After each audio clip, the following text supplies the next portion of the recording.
Good evening, ladies and gentlemen. Good evening, and welcome to what I hope will be an extraordinary evening and a very surprising evening, despite it naturally beginning on a disappointing note, and that is that Christopher isn't physically with us. You'll be pleased to know that he is actually watching this event. He will be very pleased to hear that.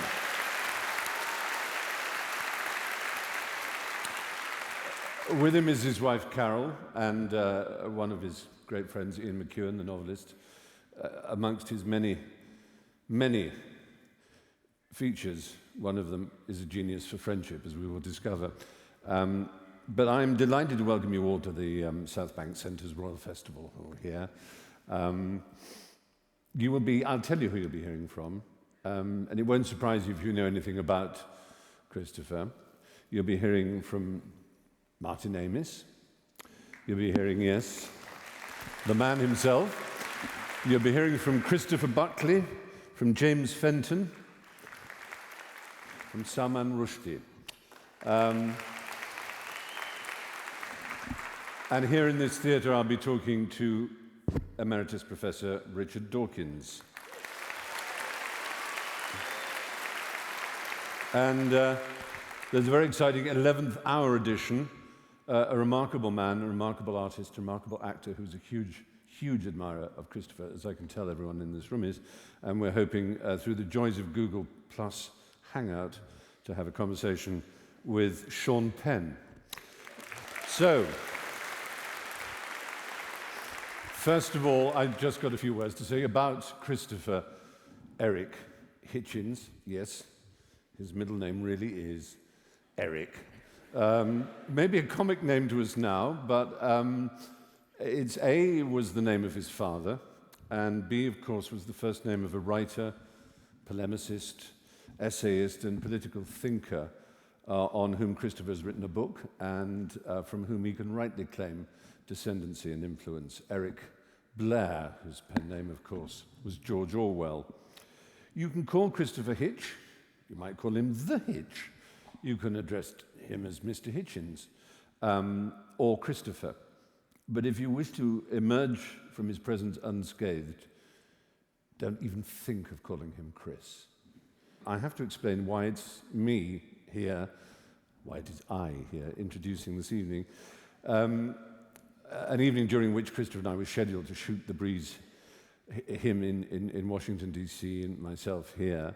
I can't claim to call him a friend with anything like the depth of meaning that several of the people we're going to hear from this evening can, but I can at least claim the privilege of having debated with him by his side at Hay on Wye and here in London for Intelligence Squared.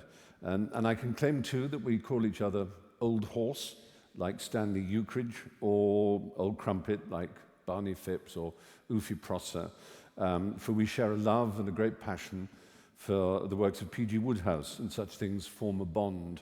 The first thing I want to disabuse you of is the notion that Christopher is an earnest and humorless, political and utterly sanctimonious figure, as he is sometimes painted. He has fought for all kinds of causes all his life. He has stood up against bullies. He has outraged those who assumed he was a natural ally. He has poured all his energies, talents, and enthusiasms in 1,000 directions, but always, always with wit, with panache, with a sumptuously exquisite use of language, with a deep understanding that the connection between style and substance is absolute. A true thing, badly expressed, is a lie. Christopher has opened up debate, given voice to ideas and causes that without his talents would have been less ventilated and less understood. He has done so from a position of learning and understanding that earns the accolade, no matter how unloved and forlorn it is in Anglo-Saxon nations, of intellectual. Like me, he's Jewish on his mother's side, the side that counts. Like me, he's busy and productive, but unlike me, he is not a cheap whore. Well, I thank you for that applause. I say that, I'm actually quite an expensive whore, I like to think I'm a good whore, because I kiss. But I am way out of Christopher's major league. Almost everybody is. It's no accident that the great associations in his life, of which he was at the absolute center, of one of the most remarkable, talented and tight circle of friends in British cultural life of the last 50 years, who are all distinguished, not only by their supreme intelligence, their speed of wit, their range of learning and breadth of knowledge, but also quite simply, at the very level of the sentence, by their miraculous ability to put one word after another in the service of poetry, the essay, the novel, criticism, story, or political screed. Certainly he was a committed traveller, protester, pamphleteer, propagandist for the far left, a Trotskyist, an international brigadier of the old school, travelling from Cyprus to Cambodia, from Cuba to Paris, a soixante-huitard, an old-fashioned hard-left Bolshevik dissident and dissenter. Yet somehow, Christopher has emerged, I won't say as the most important member of that group, but that would be a meaninglessly cheap and pointless thing to say, but as a very, very surprisingly influential and important figure of our times. He has become, in the words of Willie Loman, someone of account. He's torn into sacred cows like Mother Teresa and Princess Diana. He's horrified many of his apparently natural liberal left allies with his attacks on Clinton, his fervent support for the war in Iraq, and he's risen to the top of many little black books of revenge thanks to his bravura attacks on religionists, spiritual snake oil salesmen, established churches. But risen he certainly has, to a point of fame, adulation, and attention that I think has surprised no one more than himself. So what we're here, perhaps most of all, to celebrate is that someone in this cultural desert of celebrity worship, counter-enlightenment malice, and revealed scripture tyranny, someone has shown that there is still, in this world, especially amongst the intelligent and curious young, a furious appetite for ideas, for knowledge, for thought, and for the questioning of authority, for being, in a word from one of his best books, a contrarian. In that sense, Christopher Hitchens can rightly be described as a hero, not of the left or of the neocon right, not of libertarianism or of liberal humanism, but a hero of the mind. Well, he's certainly my hero, and thanks to technology, we will now be able to hear, I very much hope, we'll be able to hear from others who admire him too. And so I'm going to go and sit in that chair there and pray that the might of Google has allowed a miracle to take place. So watch me pace.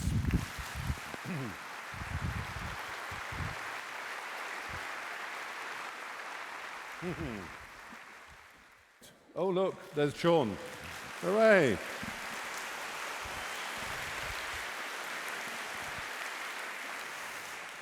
Sean Penn, welcome, and thank you very much for joining us. Can you hear clearly? Thank you. Yes, I hear you fine. Fantastic. I know it's morning in Los Angeles where you are, and as you know, it's evening and the night is closing in London.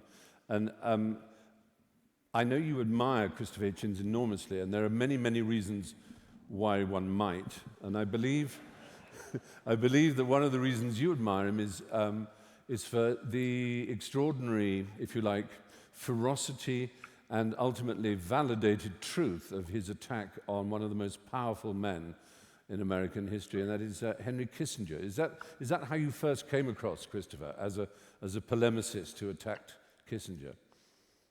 Yes, it was his book, The Trials of Henry Kissinger, that really focused my attention on his work, and then followed also by a kind of the magnificence of his language is of, I think, particular inspiration to those of us in America who have undervalued it.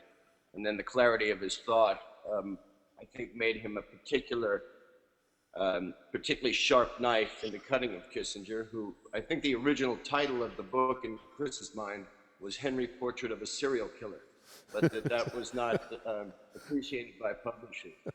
But I think what Kissinger was confronted with Christopher Hitchens was somebody who was not distracted by the intelligence of Kissinger or his articulation, because Chris could more than match it and had a clarity of a kind of pure and unencumbered morality that saw what Kissinger's motivations were in a way that was unequivocal. Yes. And of course, Kissinger attempted to sue Christopher, didn't he? And that turned out, we are so pleased to see you smoking, by the way. It is, it's a magnificent sight. It would be far less shocking to most audiences if you took your penis out on stage. So congratulations for doing that. And Christopher is more than a rhetorician. He does have to do that thing, and this is one of the reasons I admire him. He has to do that thing called work, where you actually have to find out facts. You have to rootle around, and you have to get them right, because the cost of getting them wrong is enormous, especially in America. It's a lawsuit.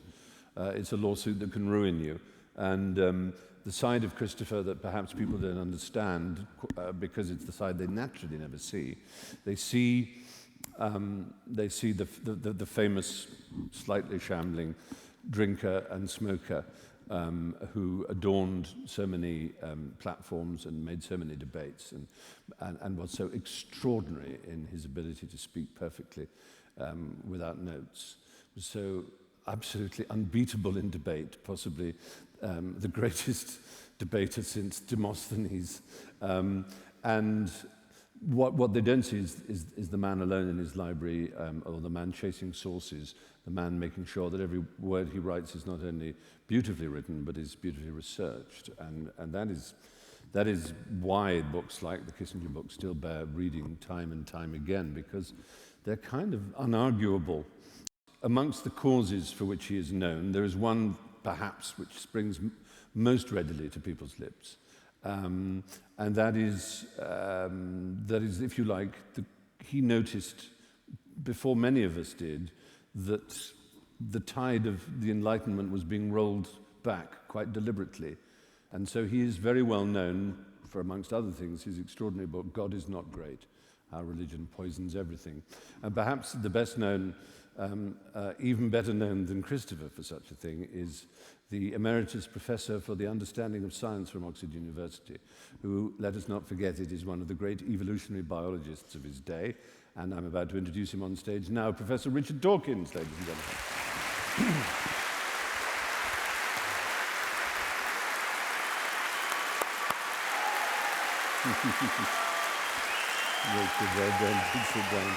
Sit down.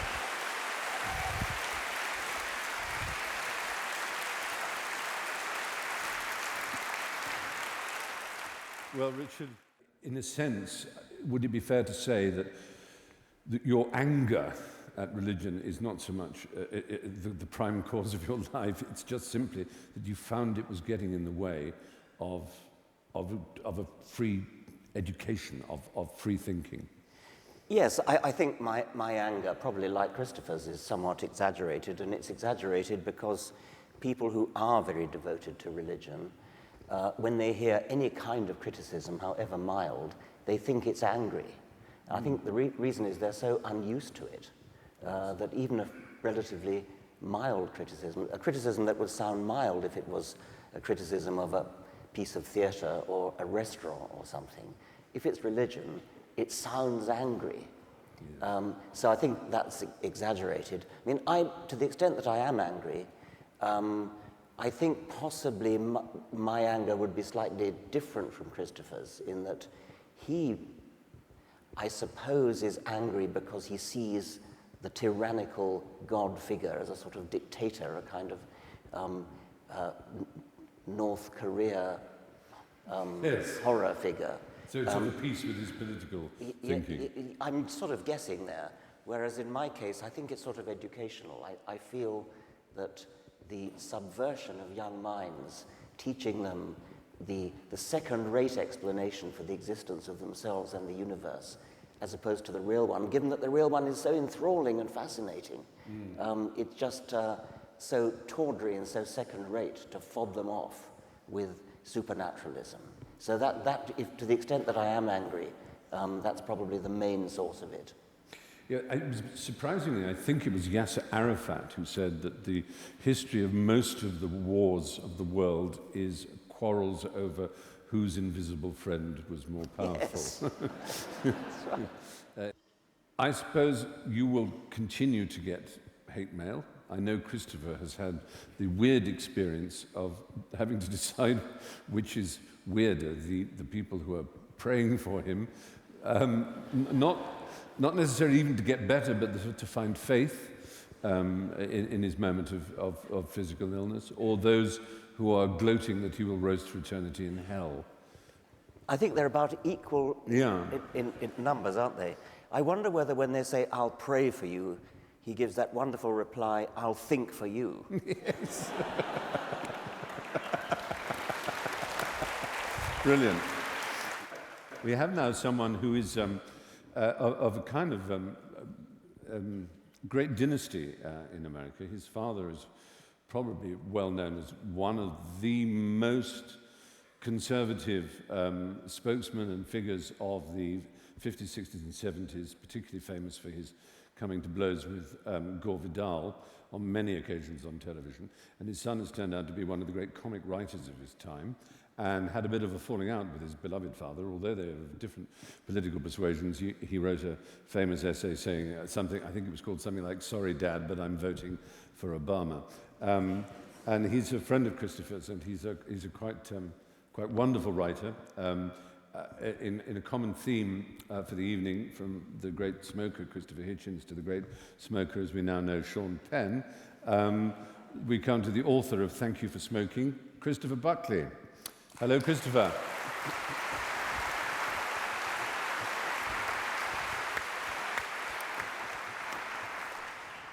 How are you?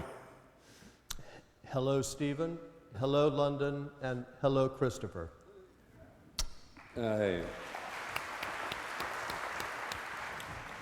Now, you know something about the world of doctrinal politics in America better than most because, as I say, you come from a family, your father was a very well-known, very well-respected, also very well-feared spokesman for the right, and his name forever coupled with Gore Vidal's as jousting through the 60s. And you yourself have been a much gentler figure, but you, like Christopher, and I think it's a side that I want to reiterate about Christopher, are a comic writer. Christopher is one of the wittiest writers in English, as well as sometimes one of the most savage. Would you agree with that? I would absolutely agree with that. As a footnote, it was my father who I believe gave Christopher his first exposure on American television. And 3 years ago, Christopher made a heroic effort to attend my father's funeral mass at St. Patrick's. He flew in from Grand Rapids, Michigan, I think grabbed the last seat, but then found himself in the awkward position of being in the same church as Henry Kissinger, who was one of the other eulogists at my father's funeral mass. So he records in his marvelous book, Hitch 22, how he ducked out onto a rain-swept Fifth Avenue to have a cigarette so that he would not be counted as having been among Henry Kissinger's audience. I suppose part of the splendor of Christopher's life is the way he mixes friendship with politics. Considering he was someone of the hard left were always taken to be those figures who could weep for the masses but had no ability, as it were, to care for individuals, where he was never like that. Do you think there is a word for Christopher's politics? Well, Christopher, when I first knew him in the early 80s, when he came down to Washington to cover the Falklands crisis, I was working for as a speechwriter for George Herbert Walker Bush, or the Good Bush, as he is known, I think, over there. And Christopher, at that time, was a very hard leftist. He wrote for all the very left-wing publications. He was a correspondent for The Nation. And, but he has such a supple and, with a bow to Professor Dawkins, if I may use the term, evolutionary mind, that he made a rather interesting trajectory through the years, so that he became, in the early part of the last decade of the last century, one of the great proponents of U.S. military intervention in Iraq. It's been quite a spectacle to watch, but Christopher has never, no one would ever accuse him of having been dull. Yes, usually when... if I may say, Christopher was the Rick Blaine of Washington. I refer, of course, to the Humphrey Bogart character in the movie Casablanca. Everyone went to the Hitches. Yes. He famously, in the, I guess it was the first years of the Clinton administration, threw a party at his flat in Washington for after the White House Correspondents' Dinner, and it was the Vanity Fair party, and everyone came, and it got so big after 2 or 3 years that it had to move to a rather interesting venue right directly across the street, the Russian Trade Federation building, which was an odd place to have a Rick's Cafe. But I mean, everyone came. On one memorable occasion, I got to, Barbra Streisand caught fire. Quite literally, by standing a little bit too close to a candle, and she really, the world was on the verge of losing Barbra Streisand. Miss Streisand's politics and my own are very divergent, or perhaps discrepant, to use a Hitchensian word. But I was one of the first responders in the Barbra Streisand self-immolation. So that's my little footnote in history. We have many other reasons to thank you, Christopher, but it's been extremely enjoyable. And thank you for taking the time. And bless you. And bye-bye. Thank you very much. Thank you.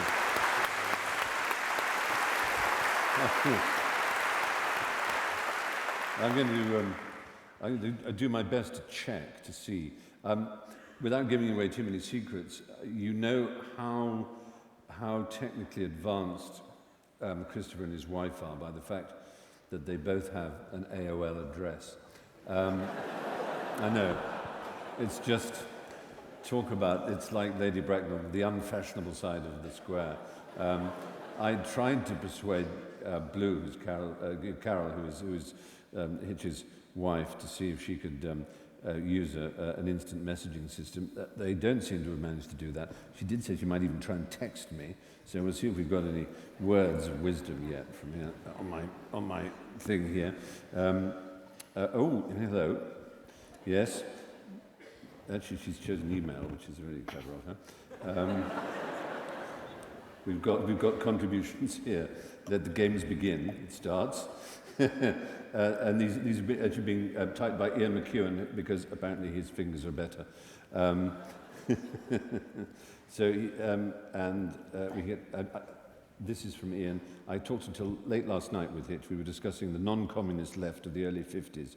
He can't run a mile just now, but be reassured the Rolls-Royce mind is purring smoothly, which is a very good line there from Ian McEwan. Now I'm going to introduce someone who I've admired, and I wish I could say I knew. I know him through his poetry. I think we are lucky to be living in a time when there are still great poets. Seamus Heaney is still with us, and I do believe that the greatest English poet alive is James Fenton. He is simply remarkable. If you don't know his work, it is the most... It's as accessible as Philip Larkin, as deep as Eliot or any poet you wish it to be. It's as long-lasting and as refreshing to the mind as poetry can be. It is absolutely perfect. He has been one of Christopher's closest friends for the longest possible time since their Oxford days as undergraduates. And he is in New York, so we want to say hello, if we can, to James Fenton. Hello. Hello. Thank you. James, I've spoken a little about the extraordinary sodality, the group that you form with Martin and Ian and Clive James and Salman and Christopher, a group of friends who have stayed together in a way that is really quite extraordinarily inspiring. I wish I could say I knew anyone of my generation who had an equivalent. And it's not only the strength of your friendship, it is also the quite astounding depth of all of your individual talents. When this evening was planned and Christopher knew that he wasn't going to be able to take part, one of the things that he was very excited about was the possibility of you reading a poem. And I know we'd all love to hear that. And, Yes. Which one have you chosen? Yeah, and you suggested it as the skip? The Skip, which is The one of my Skip favourites. is the one that Christopher suggested. Good. Well, we'd love to hear it. Well, then I'll read it. And I'll just say, before I do so, what I always say in America, I know that I'm talking to you in England, but in America we say that a skip is a dumpster. The skip. I took my life and threw it on the skip, reckoning the next door neighbours wouldn't mind if my life hitched a lift to the council tip with their dry rot and rubble. What you find with skips is the whole community joins in. Old mattresses appear, doors kind of drift along with all that won't fit in the bin, and stuff the binman can't be fished to shift. I threw away my life, and there it lay and grew quite sodden. What a dreadful shame, clucked some old bag and sucked her teeth. The way the young these days, no values, me I blame. But I blamed no one. Quality control had loused it up, and that was that. Enough said. I couldn't stick at home. I took a stroll and passed the skip and left my life for dead. Without my life, the beer was just as foul, the landlord still as filthy as his wife. The chicken in the basket was an owl, and no one said, Jim lad, where's the life? Well, I got back that night, the worse for wear, but still just capable of single vision. Looked in the skip, my life, it wasn't there. Some bug had nicked it without my permission. Okay, so I got angry and began to shout and woke the street. Okay. And I was sick all down the neighbour's van. And I disgraced myself on the parquet. And then, you know how, if you've had a few, you'll wake at dawn all healthy like sea breezes, raring to go and thinking, clever you got away with it. And then, oh Jesus, it hits you. Well, that morning, just at 6, I woke, got up, and looked down at the skip. There lay my life, still sodden on the bricks. There lay my poor old life, arse over tip. Or was it mine? Still dressed, I went downstairs and took a long, cool look. The truth was dawning. Someone had just exchanged my life for theirs. Poor fool, I thought. I should have left a warning. Some bastard saw my life and thought it nicer than what he'd had. Yet what he'd had seemed fine. He never caught his fingers in the slicer the way I'd managed with that life of mine. His life lay glistening in the rain, neglected, but still a decent and authentic life. Some people I can think of, I reflected, would take that thing as soon as you'd say knife. It seemed a shame to miss a chance like that. I brought the life in, dried it by the stove. It looked so fetching, stretched out on the mat. I tried it on. It fitted, like a glove. And now, when some local bat drops off the twig, and new folk take the house and pull up floors and knock down walls and hire some kind of big container, say a skip, for their old doors, I'll watch it like a hawk, and every day I'll make at least, half a dozen trips. I've furnished an existence in that way. You'd not believe the things you find on skips. Thank you so much. Thank you. Thank you very much, James Fenton. The wonderful James Fenton, ladies and gentlemen. Thank you very much, James. Thank you. Now, the person we're next going to speak to is, in my opinion, aside from being a really great writer, I think his place in Christopher's life may be an explanation for some of the ways that Christopher's politics changed. And that is the man he defended so brilliantly when, quite equally shamefully, so many on the left refused to come forward and defend him. And that is the man who for years had to hide with the threat of death on him for writing a book which, if you haven't gone back to reread it, is a marvelous, marvelous novel. He continues to write marvelous novels. He continues to be the one and only Salman Rushdie. Hello, Salman. Hello, Stephen. Hello, Richard. And hello, Christopher. It's wonderful to see you here. There's not making this an Oxford and Cambridge fight, because, of course, Christopher was both having gone to school in Cambridge and then university in Oxford. But there's a Cambridge tradition which is very mocked by the hard left, which might be said to be represented by the philosopher G.E. Moore and by the Bloomsbury group, and in particular by the writer E.M. Forster, and that is the cult of personal relations. And there's a famous line of Forster's, which is, if it came to a choice between betraying my friend or betraying my country, I hope I would have the guts to betray my country.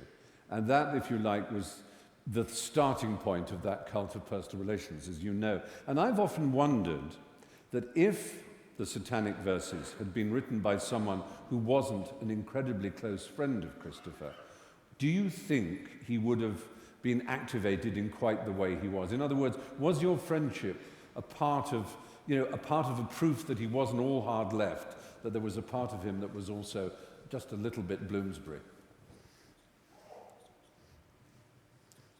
You know, I think probably he'd have reacted exactly the same way, because I think what got up his nose was the idea that, an aged prelate in an antique land could sentence to death a writer across the world for the crime of writing a book. I think it just was something he couldn't countenance. But I do think that what happened then was that his friendship with me drove him to become the most extraordinary ally and helper in those hard times. I remember when, after many years a very long period of effort, we managed to arrange, partly with Christopher's help, a meeting with President Clinton. I actually was staying at Christopher's house, left from Christopher's house to go to the meeting, which was on the day before Thanksgiving. And on the day before Thanksgiving, the President of the United States always has to ceremonially pardon a turkey. One turkey. Tom the turkey is pardoned, all the others are killed. And I was going to be seeing Clinton immediately before the pardoning of the turkey, and so we imagined the possible headline of the newspapers the next day, which was that Clinton pardons turkey, Rushdie gets stuffed. However, as it happens, the meeting was quite successful. And I remember that George Stephanopoulos, then an aide of Clinton's, who had been very helpful, was so excited when the meeting took place that he called Christopher at his house and said, "The eagle has landed." So Christopher was very, very much at the heart of that struggle. And I've been grateful to him is understating what I feel. And also, his fury was not just towards, as you rightly say, an aging cleric in an antique land, but also towards quite a startling number of writers in Britain and America who were very lax in coming forward in what seems to me so clear-cut a case. There were people who said, "Oh, I've read the book and don't think it's very good," as if that might be a reason why you should be killed. There were others who said that because you were yourself of a left inclination, it was an outrage that the police should defend you. And I think it was as much his fury at the lack of defense from others as from the fatwa itself. Is that a fair analysis? Yeah, I think that's so. But I mean, for me, just the main memory of those years is that Christopher was always there when I needed him. You know, one of the things I learned in those years is the meaning of a friend in need. You know, and Christopher was transcendent example of that. He was there for whenever I needed him, for whatever I needed him for. And that was just to do both with his principles and the way in which he felt those principles were offended by the attack on my book, but also by his, as we know from his memoir, his enormous gift for personal friendship. Exactly. And I was going to return to his memoir, Hitch 22. When he first, as it were, introduces you, it might come as a surprise to those who don't have the privilege of knowing you, that almost the first thing that impressed him about you was your facility with words and the fun and games you had with words. Can you take us through some of your particular games that you used to play? Well, Christopher, is a very funny man, and we did invent one or two sort of ridiculous word games. Well, perhaps the one I could share with you is the one about titles that don't quite make it. And examples of this would be A Farewell to Weapons, or For Whom the Bell Rings, or Mr. Zhivago, To Kill a Hummingbird, the catcher in the wheat, Melville's great masterpiece, Toby Dick, etc. These were games that we played. Martin and he had a more obscene game, but there was the game about hysterical sex, where you replace the word love in the titles of things with the phrase hysterical sex. That gives you hysterical sex in the time of cholera. Hysterical sex is a many splendid thing. All you need is hysterical sex. And so on. These were the... Absolutely wonderful. These were the silly games we played. Thank you, Salman Rushdie. Thank you so much. So well. Thank you. Well, there you are, you see. There's fun to be had.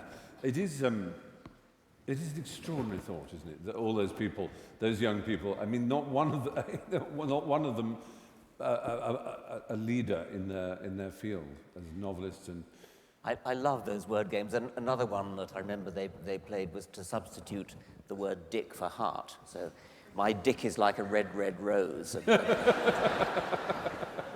Very pleasing. Will you be my sweet dick? Yes. We're now going to talk, I hope straight away, to the centre of the sodality, at least according to James Fenton, and that is one of the great novelists of our times, also a great essayist of our times, and of course one of Christopher's greatest friends, Martin Amis. Are you there, Martin?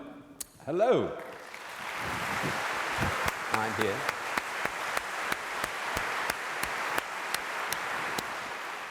You stayed friends throughout a long period of history, and in which you all became such extraordinarily successful people, and that just 2 years ago there was an exhibition of photographs, because you were engaged for a few years to Angela Gorgas, the photographer, who was a friend of you all, I think.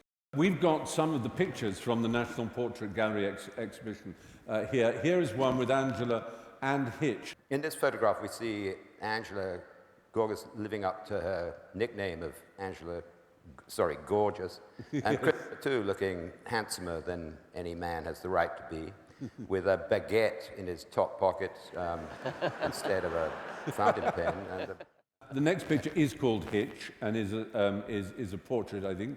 And there he is absurdly handsome, and the hair on his chest is actually grown up to his throat now. And you could have a long lunch with Hitch, which would turn into a long dinner.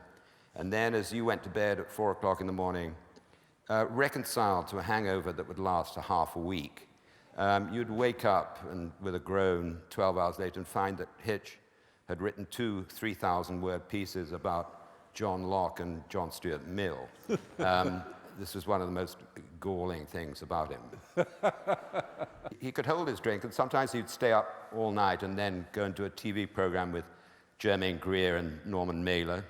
But it wasn't on that occasion that he staggered up to Norman Mailer, and in his own description, stinking drunk he was, Hitch.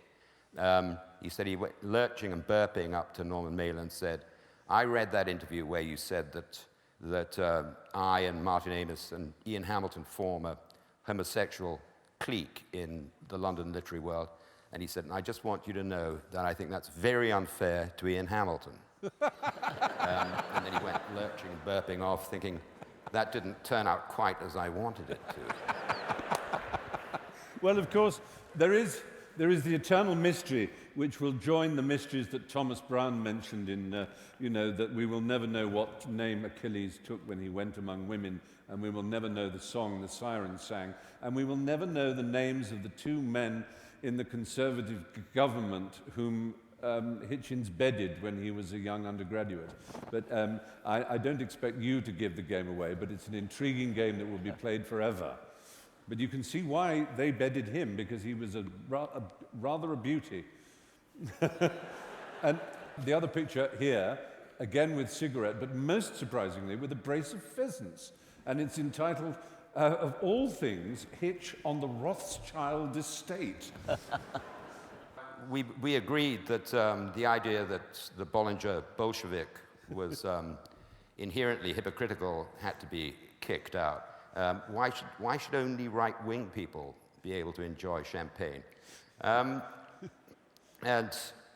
Christopher very much relished the high and the low. But I would like to tell this little story about, I think shows how he felt about class. We were in a restaurant, a tiny restaurant. There were 2 elegant, decadent young men interminably and unignorably badgering the staff to rearrange the tables so that they could accommodate the large party they accepted. We were middle bohemian. They were minor gentry, I would say, and they had that look of people who await with epic calm the deaths of elderly relatives. And one of these young men came up and swooped down in an elegant crouch in front of Christopher and me, and he was obviously going to ask us to move tables. And he pouted up through his fringe and said, after a flirtatious pause, "You're going to hate us for this." And Christopher said, "We hate you already."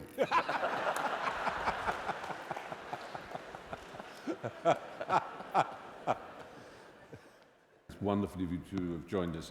Martin Amis, thank you very much indeed. Thank you. Magnificent. I want to end by thanking all the contributors from around, from Los Angeles, our short glimpse of Sean Penn and his cigarette, and all of Christopher's friends, for Richard, who took a train from Sheffield, I believe, where you were, just to be here tonight, and for all of you for coming, even though you knew that the real hero was not going to be present. I did speak to him on the telephone before I came on stage. His voice was hoarse, but excited. He is thrilled that this evening it happened. And I know that on behalf of him and his wife, he would want me to thank you all very warmly for coming and for allowing us to have, it's not really the kind of thing I do very well, this kind of television presentation and speaking to delayed satellites, but you've all been unbelievably kind and supportive. And thank you very much indeed, is all I can say on behalf of us all. Thank you. Thank you very much. Bye-bye.